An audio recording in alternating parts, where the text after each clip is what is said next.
കോഴിക്കോട് രാത്രി സമയമായി കഴിഞ്ഞാൽ ഏറ്റവും കൂടുതൽ ആൾക്കാർ ഇഷ്ടപ്പെടുന്ന നല്ല തട്ടുകട പോയി ഫുഡ് കഴിക്കാണ്. ഒരൊറ്റ തട്ടുകട അല്ല നമ്മൾ നോക്കാൻ പോകുന്നത്, 3 തട്ടുകട.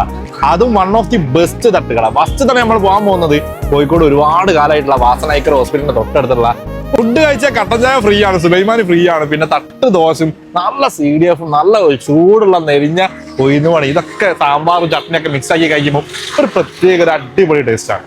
ഓക്കെ, അത് നമ്മുടെ കറക്റ്റ് സ്പോട്ട് നമ്മൾ ബേബി മെമ്മറി ഹോസ്പിറ്റലിൽ നിന്ന് പുതിയ ജംഗ്ഷനിലേക്ക് പോകുമ്പോൾ വാസനൈക്കർ ഹോസ്പിറ്റലിന്റെ തൊട്ടടുത്താണ് ഇത് വരുന്നത്. രണ്ടാമത് തട്ടുകട എന്ന് പറഞ്ഞാൽ ചിന്താവളപ്പ്, അതായത് നമ്മളെ പാളയത്ത് നിന്ന് സ്റ്റേഡിയം ഭാഗത്തേക്ക് പോകുമ്പോൾ ചിന്താവളപ്പ് ജംഗ്ഷനിലാണ് വരുന്നത്. ഇവിടെ എന്താണ് ഇല്ലാത്തതെന്ന് ചോദിച്ചാൽ മതി, എനി ടൈം തിരക്കാണ്, ഒരുപാട് വെറൈറ്റി ഉള്ള ഒരു സ്പോട്ടാണ്. ഓക്കെ, മൂന്നാമത്തെ സ്പോട്ട് എന്ന് പറഞ്ഞു കഴിഞ്ഞാലാണ് നമ്മളെ കോട്ടുള്ളിൽ നിന്ന് ബേബി മെമ്മറി ഹോസ്പിറ്റലിൽ അങ്ങോട്ട് പോകുമ്പോൾ സാൾട്ട് മാംഗോ ട്രീ എന്ന് പറഞ്ഞ 3 ചെറുപ്പക്കാർ പണിയൊക്കെ കഴിഞ്ഞിട്ട് തുടങ്ങിയ ഒരു തട്ടുകടാണ്. അവിടെ ഒരുപാട് ഐറ്റംസ് ഉണ്ട്. ഞാൻ ഫസ്റ്റ് ടൈമാണ് വരുന്നത്, പക്ഷെ ഫുഡ് അടിപൊളിയാണ്.